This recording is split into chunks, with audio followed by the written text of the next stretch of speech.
After Alabama left the gold and black and blue yesterday, there's still a lot to discuss.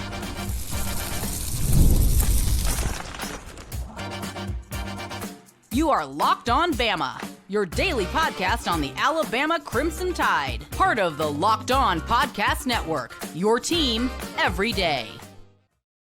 Hey, everybody, and welcome back into Locked On Bama, AHSA Radio Network. Luke Robinson, that's me. Alabama internet legend Jimmy Stein, that's him. This episode is brought to you by FanDuel, and we'll talk about FanDuel in just a little bit. I want to thank you everydayers for being here every day. Thank you newbies for being here today, and thanks to everybody for making us your first listen every single day. You guys are, as always, the best. Jimmy, I don't know how much more you got to dive into the game. I know you probably didn't watch the game between when we went live last night and now. I did try and watch as many highlights as I could squeeze in between some other games. And there is a lot of other games to talk about, which we will get to. A couple of things, though. First of all, there was some Kane Womack slander. I mean, I'm not going to say from who, but it was from me in the first half. And there was also, but that I was certainly not alone. In the second half, the defense played so much better. And, one thing I think we need to remember, and it gets so lost in game, is that the defense is without Quay Russaw, Jeremiah Beeman. Who else are we missing, Jimmy? Tell me. James Smith in the first half. James Smith for a half. So maybe that explains some of it, of some of the defensive letdown in the first quarter, at least. But Jimmy, you and I were on a text chain, and a buddy of ours sent us what the yardage for Vanderbilt was in the various quarters. In the first quarter, Vandy rushed for 113 yards. That's disgusting. That can't happen. That cannot happen. It looked like the fifth quarter of last year's game. Correct. The first quarter looked like the fifth quarter of last year's football game. Then in the second quarter, Vandy ran for 13 yards. Okay, you had my curiosity. Now you have my attention. Then in the third quarter, 7 yards. And in the fourth quarter, no yards. So, if you're going to kill, and I did, Kane Womack in the first quarter and a half, you need to applaud him and pat him on the back for the rest of the game. And that's what I'm going to do because, look, he overcame some injuries. And again, in game, I forgot it too. I just forgot about Quay Russaw not being there. It's not like I turned to somebody and said, we're without Quay Russaw and James Smith for a half. Because in my head, being a 52, almost 53-year-old dude, Vandy's still Vandy. It's tough to get over that. When Vandy rolls out there, you're like, it's still Vandy. But they are dudes. I really believe this. I said it last night on the live podcast. I believe Vandy's one of the top 15 teams in the country. And if they got in the playoffs, it wouldn't shock me. Maybe it shocked me a little bit, but it wouldn't be like out of bounds. No, it's not crazy to me because, I think Vanderbilt's capable of beating virtually anyone in the SEC, and I think there's more SEC wins ahead for them. I think they're more like a top 25 team, but I'll reiterate how good top 25 teams are right now. In terms of how competitive they are, even with top 5 teams. Vanderbilt's very good. It was a heck of a challenge. I like that you brought up Quay Russaw because I think it's just a good reminder that Alabama lost Quay Russaw at a rough time right before you play Vanderbilt and Missouri, maybe the two best rushing teams in the whole SEC. And Quay Russaw by far is Alabama's best run stopper at that position. The second best run stopper is Jamarian Latham. You don't have him either. So I didn't even mention him, yeah. You go all the way down to the third guy, Jase Pierre, who, by the way, played more snaps than anybody on the defense yesterday. Pierre played more snaps than any other defender because the other two guys are gone. And while Pierre's a great athlete and a really nice pass rusher, Vandy's not a great matchup for him. What's a great matchup for Pierre is when we play teams that have pocket passers that throw it a lot from the pocket. Pierre is going to be highly disruptive in those games. But against a team that doesn't do much from the pocket, that runs the ball a lot, that attacks the perimeter a lot, that's not really Jase Pierre's bag, right? And yet that's who we have to play with these next 2 weeks is Pierre. And obviously Russaw very likely might be back near the end of the year, maybe. But we hope. You're right to mention, and of course, losing James Smith, who is our best athletic defensive inside presence. He's just more athletic than Tim Keenan, and missing him in the first half hurt. One other point I make about the stats that you brought up. We've talked about this before on the show. I think one of my least favorite football terms is halftime adjustments, because it makes it sound like staffs wait until halftime to change what they're doing. And that's not true. They adjust in game while the game is going on. Alabama's defensive resurgence, or Alabama stopping the Vandy run, happened in the second quarter, as Luke's stats demonstrate. They didn't go to halftime, redraw everything up, and change what they were doing. No, they made adjustments during the game, and it started working in the second quarter. And hats off to them. The first quarter was extremely ugly. Again, a fifth quarter from last year's matchup with Vanderbilt. But second quarter on, defense played really well and allowed the offense to be inconsistent and still win the game. The offense, fantastic at times, also inconsistent during the game. So that's something we'll address this week, obviously. Yeah, I want to talk about the offensive side in the second segment here today. But defensively, when I came home last night, and I didn't really have much time to even review the stats before we went live and all that. So after we went live, I reviewed them because I was thinking, like, okay, what else do I want to think about? And I was like, oh, yeah, I felt like Justin Jefferson had to have like 18 tackles. Now, he only was credited with 14. It feels like he had a lot more than that. I think Justin Jefferson played his best game in an Alabama uniform. Totally agree. Best game of his career. It was a good matchup for him. You and Justin Jefferson to show out, play a team that runs the ball, especially outside, because that gives him a chance to use his speed, get to the perimeter. That's his specialty, using his speed to beat offenses to the perimeter, make a physical tackle. Justin Jefferson, that was a good matchup for him, and he showed out. Best game of his career, no doubt. I mean, he had a closing speed like a good mortgage company. He was just back there. So there was one time where somebody sort of, and again, I'm having to go on memory because I was there and I hadn't rewatched it yet, but I remember somebody like missing a tackle on Pavia, and Pavia's rolling to his right, and Justin Jefferson came out of nowhere. I mean, it was a crimson blur, and I'm just really happy for him. Honestly, I think he should be Defensive Player of the Week in the SEC. Now, I'm completely biased, and I'm not going to pretend like I saw all these other games. So maybe I'm overshooting the runway here, but I think it's absolutely a strong candidate. He has to be a strong candidate. He'll be Alabama's candidate that they nominate. Yeah. There's a nomination process that happens. Oh, so we nominate them? Yes. Like they don't just pick. I don't like that. They should just pick them. Well, I think it's a heck of a job for somebody to watch all of the SEC games in a 48-hour period. I mean, someone out there is doing it. But no, there's a nomination. Then you go through the nominations and then watch this. So I don't know exactly the process, but it's a nomination deal. So, but Justin Jefferson absolutely is what I say all the time. Since I didn't see every SEC game either, Justin Jefferson's deserving of being SEC Defensive Player of the Week. Now, somebody out there may have made 19 tackles and 4 sacks. I'm just unaware of that right now as we speak. But Justin Jefferson would deserve SEC Defensive Player of the Week. Other guys stepped up. Kelby Collins, also by far his best game in an Alabama jersey. I believe PFF says 10 pass rush attempts. Kelby Collins, 4 wins in 10 pass rushing attempts. 4 times he's disrupted the quarterback in only 10 attempts. Also active against the run. Kelby's earning himself more snaps now, which is great because Alabama's got some depth issues inside, right? So yeah, and I think Kelby Collins also had his best game, and I don't mean this as a slight. I mean it as just honest truth. He had his best game because I actually noticed him. Like in all these other games, I have not noticed him on the field. Yep. Like it just wouldn't have. I mean, I might have seen number 17 or something, but I didn't see like a play. And I saw his get some push. I saw his.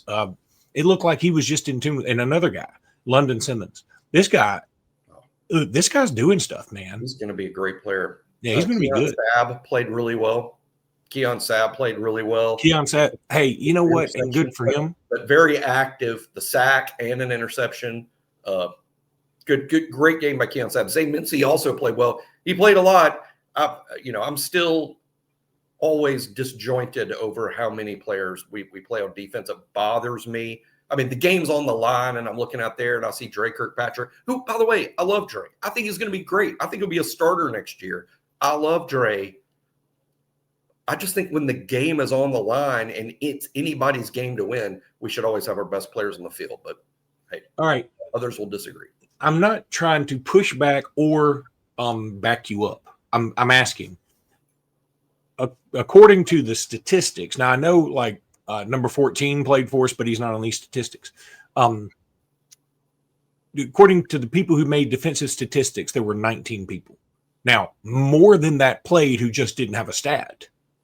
Yeah. But I'm just wondering how many more than that. I mean, would you say it would be fair to say maybe 4 or 5 more people? BOL does a good job of coming out with that. So in the next, we're recording this early Sunday morning. BOL does a great job with the snap stuff, but I would guess around 24, 25. And to your point, then I think you're right, because that's your first and second team D with 2 subs. That's a lot of people playing. It is. So I would say about 24, 25. I mean, I can sit here and count them up in my head, but 3 inside linebacker. Here's another thing that we got to talk about. And again, I will watch the full tape slowly Monday and Tuesday to get a grasp of all this. We sub so many personnel packages. By that, I'm not talking about who was in the game. I'm talking about what positions we play. The very first time we went to a 4 linebacker set, we had with 3 inside linebackers on the field. We had a package that had Lawson, Jefferson, and Nakia Hill-Green on the field at the same time. The first time we tried that, Cedric Alexander ran 70-something yards for the touchdown. Ooh, that was coming right at me. And, I mean, I saw the hole open up from where I was on the opposite end zone, and I was like, my God. That's when I really lost it on Womack, to be honest with you. It's just such a crazy thing because, again, we're like, make an adjustment, do something different. Here we do something radically different. It immediately blows up. Immediately stunk. So you know what it was? Hey, all right, y'all want a quarterback change? I'm going to put this lacrosse playing dude from Notre Dame in there. Let's see how that does against South Florida. And it did kind of work out that way. All right, need to tell everybody about Peloton. Y'all know Peloton. Peloton is shaping the future of fitness with brand new Peloton Tread Plus, powered by Peloton IQ. It's their most advanced equipment yet, designed to give you real-time guidance and endless ways to move with your running, with your lifting, with your cross-training, with your favorite instructors, whatever you want to do with Peloton. This is training reimagined. Peloton is built for breakthroughs with tools that help you plan, that help you stay motivated, that's my problem, and reach peak performance. I love how the Peloton IQ system offers real-time strength coaching. It actually tracks your reps, suggests the right weights, and corrects your form, making every rep safer and smarter. And that's important. So let yourself run, lift, flex, and push forward. Explore the new Peloton Cross-Training Tread Plus today at onepeloton.com. Spell out the number 1, peloton.com. And thank me later. Jimmy Stein guarantee. The Jimmy Stein guarantee has just become my typical way to close everything out. And that's how I find enough time to find the little screen that does just the locked on thing. Yeah. So, my guarantee with the Peloton is everybody's walking out of there looking like Jan Miller. Yeah. Dude, I felt like I was on a Peloton yesterday out in that sun in the north end zone. Holy. Yeah, you're in the sun part. Holy. And people kept telling me, they were like, oh, you're in the north. I was like, I got zone tickets. They're like, well, you're in the north zone. I was like, yeah. And they were like, you're going to die. I mean, the people were hugging me and going, we loved you. And I was like, these people are just overreacting. No, they aren't overreacting. It was the surface of the sun. So, and it was it's in October. What the heck? All right. So let's talk defense here for a second. Offense. So, one thing, the more I looked at the highlights and I've sort of watched some extended highlights and also just had this thought in the game, Ty Simpson has come so freaking far. And this is good news. He has a somewhat of a long way to go in some ways. And I think that's awesome. Some people may say you're not giving him enough credit. I'm saying I'm giving him all the credit. I think his ceiling's a lot higher. And I think when he hits that, it's downtown, baby. I'd like to see him incorporate his legs a little more. The staff may not want him to because we don't want him hit. but Ty is more athletic than people know in terms of making plays with his legs. I think they want to minimize that. Again, trying to keep him upright and functioning. Obviously, he gives the team an excellent chance to win when he's back there. So he's been great. I think it's clear at this point. The halfway point is following the Missouri game. So maybe this is a little premature. So I'll try not to go too far, but I think it's fair to say this. Ty's one of the best quarterbacks in the country. And to me, that's a non-controversial statement based on statistics and what he's done to this point in comparison with the other college quarterbacks. He's one of the best quarterbacks in the country. Our schedule is going to give him a chance to prove that he may be the best. But right now, he's one of the best. His efficiency is outstanding. His decision-making is great. He finally turned over the ball, not making it form on that play, but based on the fact it was a 4th down and it was a deeper throw and had them backed up inside their 10-yard line, it wasn't exactly the end of the world. What I question is the play call, because 4th and 1, we should have just run the ball and made the 1st down instead of getting too greedy there and thinking Vanderbilt might give us a cheap one. I think you just move the sticks and keep the ball. But we outsmarted ourselves. I mean, what is Vandy known for? They're the best university in our collection of schools in the SEC. So the one thing you're probably not going to do is get them on a trick play like that, especially when you've got Jam Miller, who's running for a gazillion yards every time he touches it, or 3, and all we needed was a few inches. So, I mean, again, I think it was one of those, we just outsmarted ourselves. And again, I'm okay with that. We talked about this before. There are some Pac-12 things that I think this staff is going to have to wean themselves off of that maybe you don't do in the SEC quite as much. I love that take. No, I love that take because I think if it's 4th and 1 and you want to do something tricky, give the ball to Proctor. I mean, that worked. Yeah. I would have made the yard. Grubb's got a fun bag of tricks, and they are fun. It's fun for fans. I think it's fun for the team. It's a fun bag of tricks. I just think on that bag of tricks, he needs a label that says use when necessary. That's good. But it just goes to it too much for me because I think in just conventional offensive ways of moving the ball, the offense is too good. You don't need that. And I think that was a good example of, just make the yard and keep. But Ty threw his 1 pick. He only threw 8 incompletions the whole game. 2 or 3 of those incompletions were drops. Ty was fantastic as usual. Jam Miller, probably his best day in an Alabama uniform. 136 yards, I believe. A fantastic day for Jam. And his second best day was Vanderbilt last year, probably. Proving that he is our best running back by far. That's an issue that we'll confront possibly in the offseason. But Jam was just fantastic and is the best blitz pickup guy. I bet when the NFL does their little scouting thing, it's an obscure list, but the Jam Miller probably does that better than any running back in his draft class. He's fantastic there. Ryan Williams had a nice day, 6 catches for 90 yards, a touchdown. Germ always showing up. Offensive line, once again, good, playing a lot of guys. And again, getting more to the Sanders played a lot at left guard. Michael Carroll played a lot at right tackle. Formby moved inside one time, and Clint Lamb, who you do another podcast with, hey, no jealousy. I'm not hurt.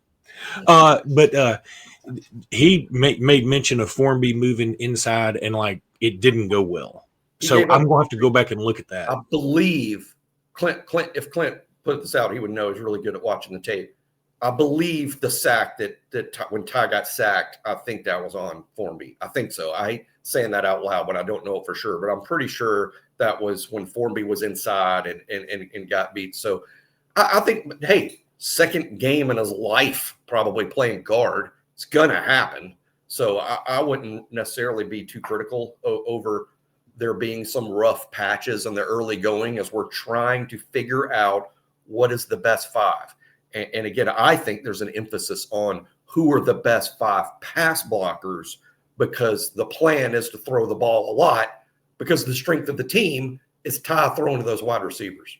Yeah, going back to Ty, his accuracy is still uncanny. I mean, he is just on target. Now, yeah, he had a couple of misses, but he probably had a little more pressure today than he had in maybe some more recent games, including Georgia.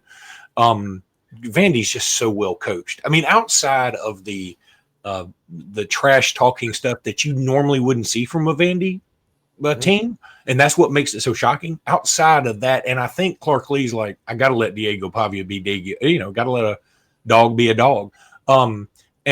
But outside of that, they are so freaking well coached. And that's why I go back to that trick play not being so great. Hell, the Caden Proctor run on 3rd and 1, it didn't work initially. I mean, it ultimately worked because Caden Proctor is 6'7", 360 pounds. By the way, somebody told me what the meaning of 6'7" in our last, because I still don't know what that is. And he said the meaning. He told me the whole thing, and I was like, I still don't understand. 6'7". My daughter keeps doing that. I don't know what it means.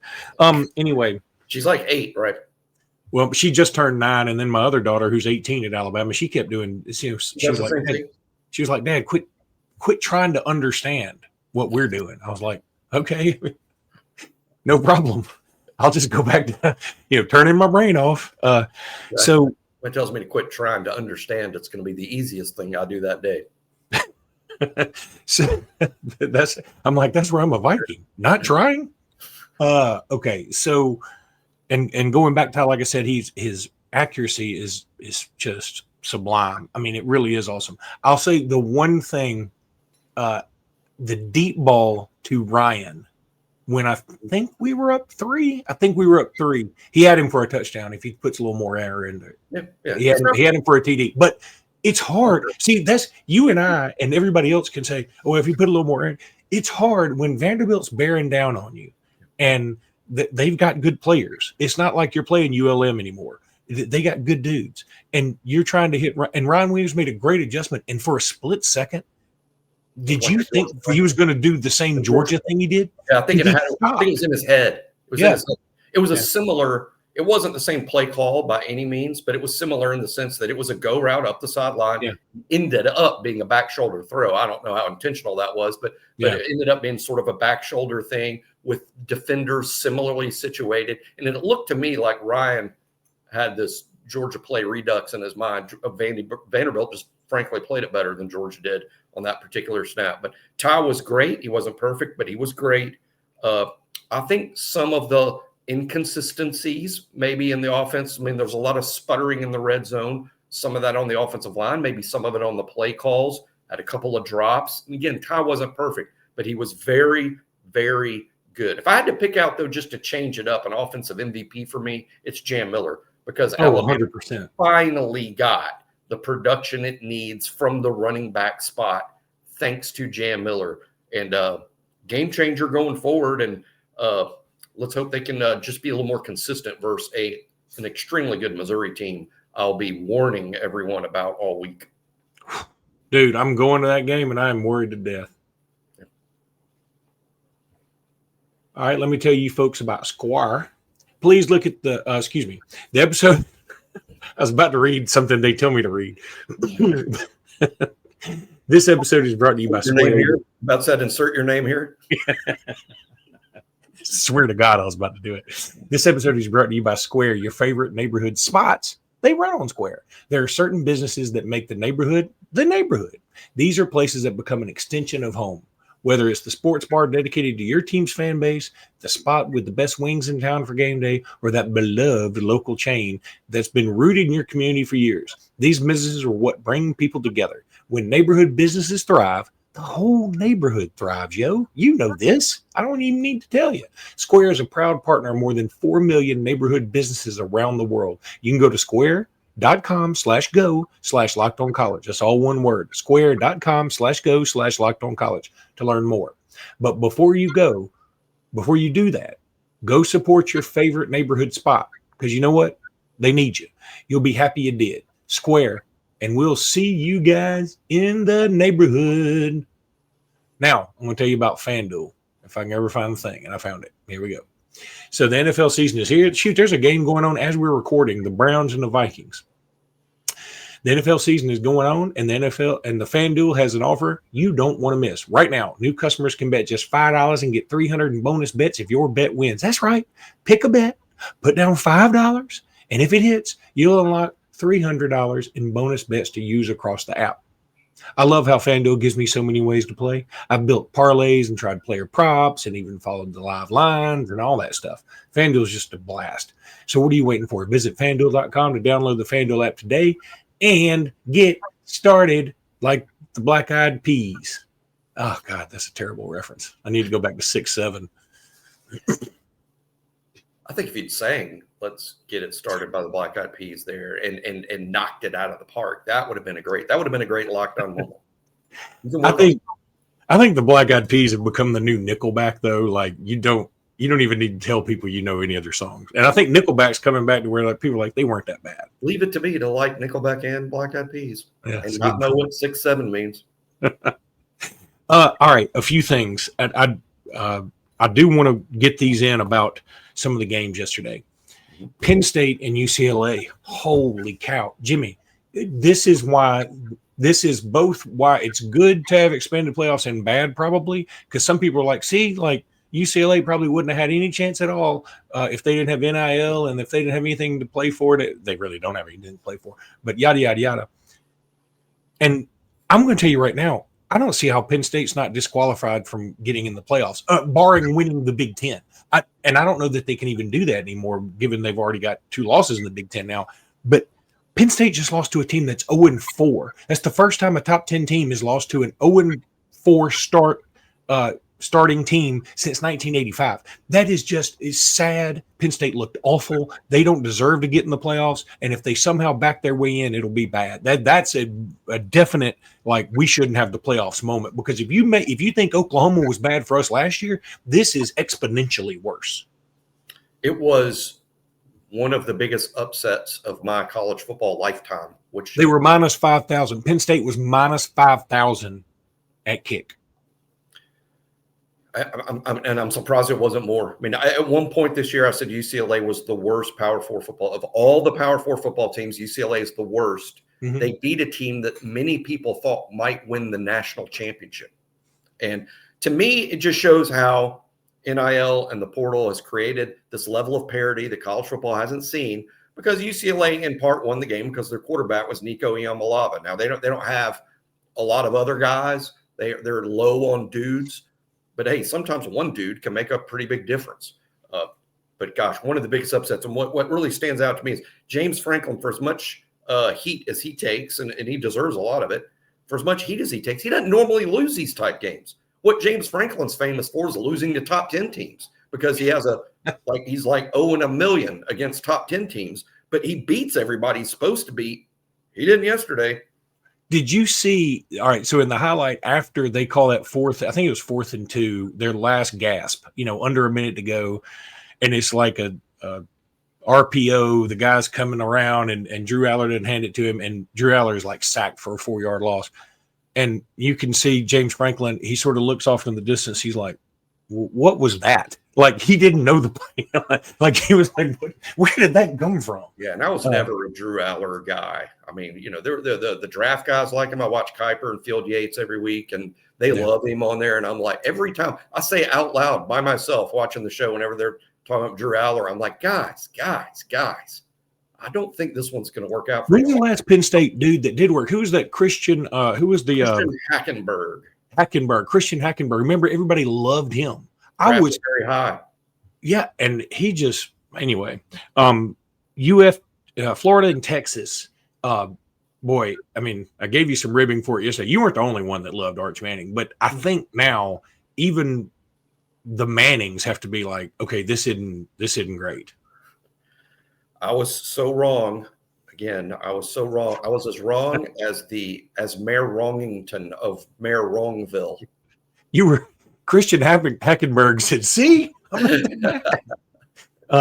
me credit on Drew Aller, but knock it back down for Art. No, it's really very difficult for me to explain just because I don't have a real explanation yet. But we'll see what happens. And hey, some of this is on Sark, by the way. Sark, who's I think as good as any coach in America at coaching up a quarterback. He would be up there or as good as even like Lane, who's fantastic at that. How Sark has not managed to build a quarterback out of Arch is a great question. And here's the funny thing. As hard as it would be to do, meaning sit Arch. And he probably should have done it earlier than this game, even though, again, it's sort of like the Jalen Hurts thing. You hadn't lost a lot. You've been winning all your games for the most part, and you lost to Ohio State 14-0 or whatever, or 14-7. I mean, that ain't that bad. If he had sat Arch in favor of somebody, and I don't know who came in for him yesterday for a minute, but if he had sat Arch for – I think it was because he came in and threw a dart, by the way. But both backups are Alabama guys. Matthew Caldwell from Auburn High School and KJ Lacey from it wasn't Lacey, it was the other guy then. Caldwell from Auburn High School. So if he comes in, throws a dart, and you're sitting there thinking, man, I wonder if you had sat Arch, and while it would be the ballsiest move of all time, if it worked, people would never question you again. You sat a Manning and it worked. And frankly, I think at this point, now it's almost like you might have to ride this Manning thing out until the year's over, you know? And then Miami FSU, look, just, I hate it in the sense that Miami's pretty doggone good. And I hate that, I mean, the FSU looking so bad made us look a little bad. But I will say this again, everything happens for a reason. And Alabama probably needed that butt whooping from Florida State, so it may work out. Then a couple of commitments, or not a couple of commitments, one commitment and one RPM. Nash Johnson, who is really burst onto the scene. He's a 27 defensive back out of Atlanta. His offer list is growing by the minute, and people just love this kid. And he committed to Alabama last night. And the BOL folks, I know Andrew Bone and Tim Watts are like ecstatic about it. So that gives me reason to be ecstatic about it because they're good. Sure. Yeah, I don't know too much about Nash because he's, whenever there's a 2027 guy that commits from out of the state, I'm probably not going to be on top of being able to read you a biography about his life. But he is very highly rated, which means something. He's got a lot of good offers, and so I will look forward to watching his tape this week. So I'm excited. Hey, any 27 guy that they take this early, you know what that means? That means he's on the A+ list. This is an A-list guy to them because they won't just take any 27 guy. At this point, I mean, there's a small list of 27 guys they will take this early. That should tell you about how good this kid is. And then Jared Dowdy, who is a 26 guy. He is RPM'd to Alabama. He another guy that's just burst on the scene, and another guy who is from Atlanta. He's a 3-star across the board. It feels like that'll either change or he will be one of the most coveted 3-stars in all the country. He's big. He's 6'5.5", 300 pounds. Again, maybe that's changed a little bit since this was updated, but the staff loves him. Georgia wants him. I mean, like a bunch of big names want him. And then again, that's what you want to look at. Like, can he legitimately commit to these other places? And the answer seems to be yes. He's a good example of why the star system is great. And I'm a fan of the star system. It's not perfect because here's a late bloomer. The star system right now isn't kind to late bloomers, guys that burst on the scene really late. Mm-hmm. Where are you going to rank them? So this guy, watching his tape, which now this guy I know really well, watch his tape. He's a national top 100 player. I mean, when you watch the tape, just no doubt about it. Then you look at his offer list. Who's interested in signing him? He's got a national top 100 offer list. I mean, this is one of the most coveted offensive tackle prospects in the country at this point. It's just so late in the game, rankings-wise. We're only about really 2 months from signing day or 3 months from signing day, and they don't do a lot of rankings juggling this late in the process. So I'm not sure where he's going to end up ranked, but I don't care. Just watch the tape. Just look at who's trying to sign him. This is a good big time get. This isn't a sleeper. I think a lot of people think, well, you take a kid who's a 3-star, it's not a sleeper at all. Some of the best programs in the country are fighting to get this guy, but he likes Alabama. I think this is another shout out to mom. Jared Dowdy's mom she's a big Bammer, and she wants her son at Alabama, and if they've RPM'd him to Bama over at BOL, you know it's going to happen.